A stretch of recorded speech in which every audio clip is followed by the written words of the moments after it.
भारत की भौगोलिक संरचना का इतिहास पर प्रभाव। भारत की भौगोलिक संरचना बहुत विविध है। उत्तर में स्थित हिमालय, दुनिया का सबसे ऊंचा पर्वत श्रृंग, ने भारत के इतिहास पर कई तरह से प्रभाव डाला है। हिमालय एक प्राकृतिक दीवार की तरह कार्य करता है, जो भारत को उत्तर से आने वाली आक्रमणों से बचाता था। लेकिन दूसरी ओर ये पर्वत दर्रों के जरिए आक्रमणकारियों के लिए भारत में प्रवेश का रास्ता भी बने। यहाँ से होकर आर्य सभ्यता, सिकंदर और बाद में मंगोल तथा मुस्लिम शासक भारत में आए। हिमालय ने सिर्फ शारीरिक सुरक्षा ही नहीं दी, बल्कि यह संस्कृति और धार्मिक विचारों के आदान प्रदान का भी मार्ग बना। हिमालय के दक्षिण में स्थित गंगा और उसकी सहायक नदियों के साथ गंगीय मैदान भारतीय सभ्यता का केंद्र बन गया। यहाँ की उपजाऊ भूमि ने कृषि, व्यापार और शहरीकरण को बढ़ावा दिया। यह क्षेत्र मौर्य और गुप्त साम्राज्य जैसे शक्तिशाली साम्राज्यों का केंद्र बना। यह वही भूमि है जहाँ हिंदू धर्म, बौद्ध धर्म और जैन धर्म ने जन्म लिया और गौतम बुद्ध ने अपने उपदेश दिए। दक्षिण में स्थित डेक्कन पठार में कठिन और असमान भूभाग है, लेकिन यह क्षेत्र भी भारतीय इतिहास में अहम है। यहाँ के चोल, विजयनगर और बाद में मराठा साम्राज्य ने शक्ति प्राप्त की। पठार के भौगोलिक रूप से अलग-थलग होने के कारण यहाँ के राजवंशों ने अपनी अलग पहचान बनाई।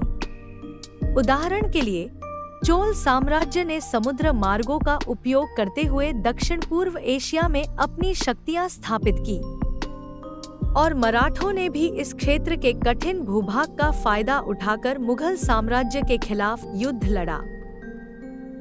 भारत के तटीय क्षेत्र, जो लगभग 7,500 किलोमीटर लंबा है, प्राचीन समय से ही व्यापार और सांस्कृतिक आदान प्रदान का केंद्र रहे हैं। लोथल, सोमपारा और मुझरिस जैसे बंदरगाह शहर प्राचीन व्यापारिक मार्गों का हिस्सा थे। यहाँ से भारत ने अफ्रीका, मध्य पूर्व और यूरोप तक व्यापार किया। भारतीय मसाले, रत्न और वस्त्र पूरे एशिया और यूरोप में प्रसिद्ध थे। भारत की भौगोलिक स्थिति ने इसे आक्रमणों का शिकार भी बनाया। खैबर दर्रा से होते हुए अलेक्जेंडर और बाद में तुर्क और मंगोल आक्रमणकारी भारत में आए। लेकिन इन आक्रमणों ने भारतीय संस्कृति पर गहरा प्रभाव डाला।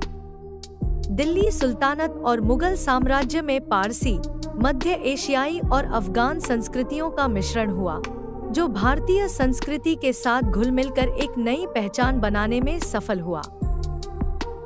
भारत की भौगोलिक संरचना ने इसके इतिहास को पूरी तरह से आकार दिया है। हिमालय, गंगीय मैदान, डेक्कन पठार और तटीय क्षेत्र ने भारतीय सभ्यता को जन्म दिया और उसे समृद्ध किया। यह सब कुछ भारत की भौगोलिक विशेषताओं के कारण ही संभव हुआ। चाहे वह भूमि के आकार द्वारा सशक्त साम्राज्य का निर्माण हो या पहाड़ों के दर्रों से विदेशियों का प्रवेश, भारत की भौगोलिक संरचना ने इसे एक ऐसी भूमि बनाया है जो सदियों से सभ्यताओं का संगम रही है।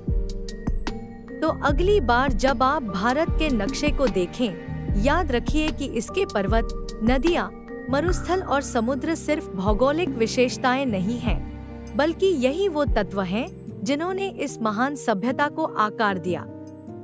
अगर आपको यह वीडियो पसंद आया हो, तो लाइक, शेयर और सब्सक्राइब करना न भूलें। धन्यवाद और अगली बार फिर मिलते हैं।